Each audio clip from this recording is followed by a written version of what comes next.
ವೀಕ್ಷಕರೇ, ಎಲ್ಲರಿಗೂ ನಮಸ್ಕಾರ. ನಮ್ಮ ಹಳ್ಳಿ ರುಚಿಯ ಸೊಬಗು ಚಾನಲ್ಗೆ ನಿಮ್ಮೆಲ್ಲರಿಗೂ ಸುಸ್ವಾಗತ.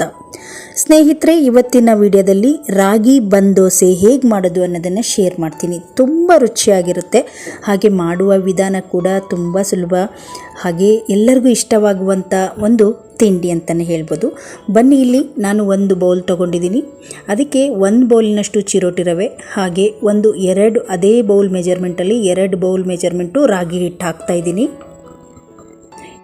ಈಗ ಒಂದು ಚಿಕ್ಕ ಬೌಲಲ್ಲಿ 2-3 ಚಮಚ ಗಟ್ಟಿ ಮೊಸರು ಹಾಕ್ತಾಯಿದ್ದೀನಿ. ಈ ಮೊಸರು ಹಾಕೋದ್ರಿಂದ ಈ ಒಂದು ದೋಸೆಗೆ ತುಂಬ ರುಚಿ ಕೊಡುತ್ತೆ. ನಂತರ ನಾನಿಲ್ಲಿ ಅರ್ಧ ಚಮಚದಷ್ಟು ರುಚಿಗೆ ತಕ್ಕಷ್ಟು ಉಪ್ಪು ಎಷ್ಟು ಬೇಕಾಗುತ್ತೋ ನೋಡಿಕೊಂಡು ಉಪ್ಪು ಹಾಕ್ತಾಯಿದ್ದೀನಿ. ಇದಕ್ಕೆ ಬೇಕಿಂಗ್ ಸೋಡಾನಾದರೂ ಹಾಕ್ಬೋದು, ಇಲ್ಲಾಂದರೆ ಇನೋ ಪೌಡ್ರಾದರೂ ಹಾಕ್ಬೋದು. ನಾನಿಲ್ಲಿ ಸೋಡಾ ಪುಡಿನೇ 1/4 ಚಮಚದಷ್ಟು ಬಳಸ್ತಾ ಇದ್ದೀನಿ. ಇನೋ ಪೌಡ್ರ್ ಹಾಕಿದರೂ ಕೂಡ ತುಂಬ ಚೆನ್ನಾಗಿರುತ್ತೆ. ನಂತರ ಇಲ್ಲಿ ನೋಡಿ, ನಾನು ಹದವಾಗಿ ದೋಸೆ ಹಿಟ್ಟಿನಕ್ಕಿಂತ ಸ್ವಲ್ಪ ಗಟ್ಟಿಯಾಗಿ ಇದನ್ನು ಸ್ವಲ್ಪ ಮಿಕ್ಸ್ ಮಾಡಿಡ್ತೀನಿ. ಇದನ್ನು 10 ನಿಮಿಷಗಳ ಕಾಲ ಹಾಗೆ ಕಲಸಿಡ್ತೀನಿ. ಮತ್ತು ಇದನ್ನು ಪೇಸ್ಟ್ ಮಾಡ್ಕೋಬೇಕಾಗತ್ತೆ. ನೋಡಿ, ಇವಾಗ ಗಂಟಾಗದೇ ಇರೋ ಹಾಗೆ ಚೆನ್ನಾಗಿ ಮಿಕ್ಸ್ ಮಾಡಿ ಎತ್ತಿಕ್ತೀನಿ. ಇವಾಗ ನಮ್ಮ ಹಿಟ್ಟು ರೆಡಿ ಆಯಿತು. ನೋಡಿ, ಒಂದು 10 ನಿಮಿಷಗಳ ಕಾಲ ಹಾಗೆ ನೆನೆಸಿಟ್ರೆ ಸಾಕಾಗುತ್ತೆ. ನಂತರ ನೋಡಿ, ಇವಾಗ 10 ನಿಮಿಷ ಆದಮೇಲೆ ಇದನ್ನು ಮಿಕ್ಸಿ ಜಾರಿಗೆ ಹಾಕಿ ಒಂದು ಗ್ರೈಂಡ್ ಮಾಡ್ಕೊಳ್ಳೋಣ. 1 ರೌಂಡ್ ಮಾಡಿಕೊಂಡ್ರೆ ಸಾಕಾಗುತ್ತೆ, ಯಾಕಂದರೆ ಹಾಕಿರೋ ರಾಗಿ ಹಿಟ್ಟು ಮತ್ತು ರವೆನೂ ಸಾಫ್ಟ್ ಆಗುತ್ತೆ ಬೇಗನೆ. 1 ರೌಂಡ್ ಮಿಕ್ಸಿ ಜಾರ್ ಮಾಡ್ಕೊಳ್ಳೋಣ. ಈ ಥರ ಮಿಕ್ಸಿ ಜಾರ್ ಮಾಡಿ ಫಸ್ಟೇ ನಾವು ಅದನ್ನು ಸೋಡಾ ಪುಡಿ ಎಲ್ಲ ಹಾಕಿ ನೆನೆಸಿಟ್ಟಿರೋದ್ರಿಂದ ಮಿಕ್ಸಿನೂ ಮಾಡಿ ಹಾಕಿದ್ರಿಂದ ದೋಸೆ ತುಂಬ ಚೆನ್ನಾಗಿ ಬಂದ್ ಥರ ಬರುತ್ತೆ. ನೋಡಿ, ಇದನ್ನು ಇವಾಗ ಒಂದು ಬೌಲಿಗೆ ನಾನು ಹಾಕ್ಕೊಳ್ತಾ ಇದ್ದೀನಿ. ಈಗ ಒಂದು ಪೇಸ್ಟ್ ಆಗಿದೆ ಇದು. ಈಗ ನೋಡಿ, ನಮ್ಮ ಬಂದ್ ದೋಸೆಗೆ ಬೇಕಾಗಿರೋ ಹಿಟ್ಟು ರೆಡಿಯಾಗಿದೆ. ತುಂಬ ಇನ್ಸ್ಟೆಂಟಾಗಿ ಮಾಡ್ಕೊಳ್ಳೋವಂಥದ್ದು. ನಮಗೆ ತಿಂಡಿ ಪ್ಲ್ಯಾನೇ ಇಲ್ಲ ಅಂದಾಗ ರಾಗಿ ಹಿಟ್ಟು ರವೆ ಎಲ್ಲರ ಮನೇಲೂ ಇರುತ್ತೆ, ಬೇಗ ಆಗುತ್ತೆ ಇದು ದೋಸೆ, ಮತ್ತು ರುಚಿ ಕೂಡ ಚೆನ್ನಾಗಿರುತ್ತೆ. ನೋಡಿ, ಚೆನ್ನಾಗಿ ಮಿಕ್ಸ್ ಮಾಡಿಬಿಟ್ಟು ಇದನ್ನು ಪಕ್ಕದಲ್ಲಿ ಇಟ್ಕೊಳ್ಳೋಣ. ಇವಾಗ ಒಂದು ಮಸಾಲ ರೆಡಿ ಮಾಡ್ಕೊಂಬರೋಣ.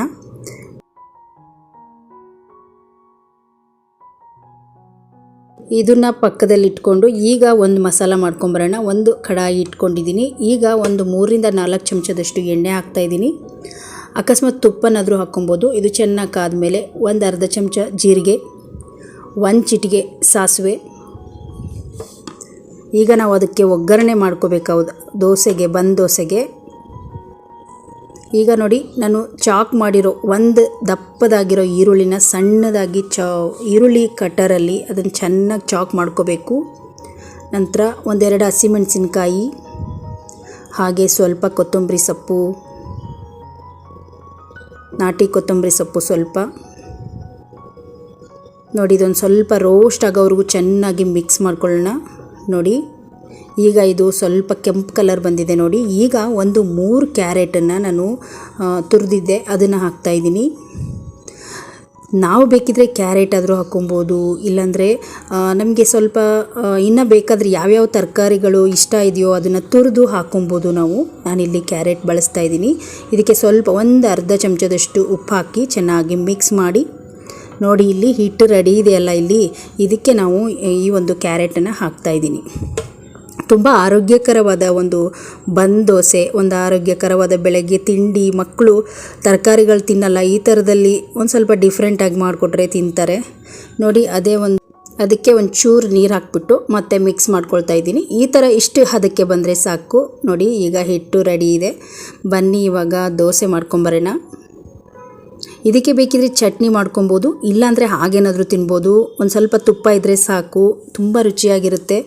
ನೋಡಿ, ಇವಾಗ ತವಕ್ಕೆ ಈರುಳ್ಳಿಯಿಂದ ಎಣ್ಣೆ ಹಚ್ಕೋತಾ ಇದ್ದೀನಿ.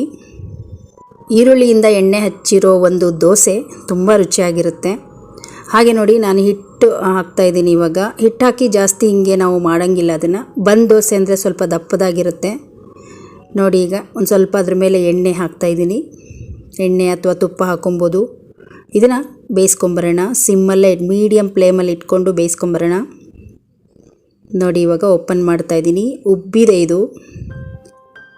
ತುಂಬ ಚೆನ್ನಾಗಿರುತ್ತೆ ನೋಡಿ. ಪುಲ್ಕ ಥರ ಉಬ್ಬಿದೆ. ಬನ್ ದೋಸೆ ಅಂದರೆ ಬನ್ ಥರನೇ ಇರುತ್ತೆ, ಸಾಫ್ಟಾಗಿರುತ್ತೆ. ಟಿಫನ್ ಬಾಕ್ಸಿಗಂತೂ ಮಕ್ಕಳಿಗೆ ತುಂಬ ಚೆನ್ನಾಗಿರುತ್ತೆ. ನಾವು ಬೆಳಗ್ಗೆ ಹಾಕಿದರೆ ಒಂಥರ ಬ್ರೆಡ್ ಥರ ಇರುತ್ತೆ, ಆರೋಗ್ಯ ಕೂಡ ಇರುತ್ತೆ. ಇದು ಅಷ್ಟು ಚೆನ್ನಾಗಿರುತ್ತೆ ಸ್ನೇಹಿತರೆ, ಒಂದು ಸಲ ಮಾಡಿ ನೋಡಿ. ರಾಗಿಯಿಂದ ಒಂದು ಆರೋಗ್ಯಕರವಾದ ಡಿಫ್ರೆಂಟ್ ಆಗಿರೋ ಒಂದು ದೋಸೆ ಅಂತಲೇ ಹೇಳ್ಬೋದು ನೋಡಿ. ಇದನ್ನ ತೆಗೆದು ಒಂದು ಪ್ಲೇಟಿಗೆ ಹಾಕ್ಕೊಳ್ಳೋಣ. ಮತ್ತೆ ಇನ್ನೊಂದು ಹಾಕ್ತಾಯಿದ್ದೀನಿ. ಇದಕ್ಕೆ ಬೇಕಿದ್ರೆ ನೀವು ಖಾರ ಚಟ್ನಿ ಮಾಡ್ಕೊಬೋದು, ತುಪ್ಪ ಅನ್ನೋದ್ರೂ ಇಟ್ಕೊಬೋದು, ಕಾಯಿ ಚಟ್ನಿ, ಎಲ್ಲದೂ ಕೂಡ ಒಂದು ಚಟ್ನಿ ಖಾರವಾಗಿರೋದು ಯಾವುದಾದ್ರೂ ಮ್ಯಾಚ್ ಆಗುತ್ತೆ. ಹಾಗೆ ಮಕ್ಕಳು ಇಷ್ಟಪಡ್ತಾರೆ ಅಂದರೆ ಹಾಗೇನಾದರೂ ಸ್ವಲ್ಪ ಬೆಲ್ಲ, ಜಾಗರಿ, ಜೋನೆ ಬೆಲ್ಲ ಆ ಥರ ಇದ್ದರೆ ಹಾಕಿ ಕೊಡ್ಬೋದು, ತಿಂತಾರೆ. ನೋಡಿ ಎಷ್ಟು ಚೆನ್ನಾಗಿ ಪುಲ್ಕ ಥರ ಬಂದಿದೆ ನೋಡಿ. ಸೆಟ್ ದೋಸೆ ಥರ ಕಾಣ್ತಾ ಇದೆ ಅಲ್ವಾ. ಇನ್ಸ್ಟೆಂಟಾಗಿ ಮಾಡಿರೋ ಒಂದು ಬನ್ ದೋಸೆ ಇದು. ನೋಡಿದ್ರಲ್ಲ ಸ್ನೇಹಿತರೆ, ಬನ್ ದೋಸೆ, ಈ ಒಂದು ರಾಗಿಯ ಆರೋಗ್ಯಕರವಾದ ಬನ್ ದೋಸೆ ಹೇಗಿತ್ತು ಅಂತ ನನಗೆ ಕಮೆಂಟ್ ಬಾಕ್ಸಲ್ಲಿ ತಿಳಿಸಿ. ಈ ಒಂದು ರಾಗಿ ಬನ್ ದೋಸೆ ನಿಮಗೆ ಇಷ್ಟ ಆದರೆ ಪ್ಲೀಸ್ ಒಂದು ಲೈಕ್ ಮಾಡಿ. ನೀವು ಒಂದ್ಸಲ ಈ ರಾಗಿ ಬನ್ ದೋಸೆಯನ್ನು ಮಾಡಿ ಹೇಗಿದೆ ಅಂತ ಕಮೆಂಟ್ ಬಾಕ್ಸಲ್ಲಿ ತಿಳಿಸಿ. ಈ ವಿಡಿಯೋವನ್ನು ಶೇರ್ ಮಾಡಿ, ಚಾನಲನ್ನು ಸಬ್ಸ್ಕ್ರೈಬ್ ಮಾಡ್ಕೊಳ್ಳಿ. ಮತ್ತೆ ಮುಂದಿನ ರೆಸಿಪಿಯೊಂದಿಗೆ ಸಿಗೋಣ. ಅಲ್ಲಿಯವರೆಗೂ ಧನ್ಯವಾದಗಳು.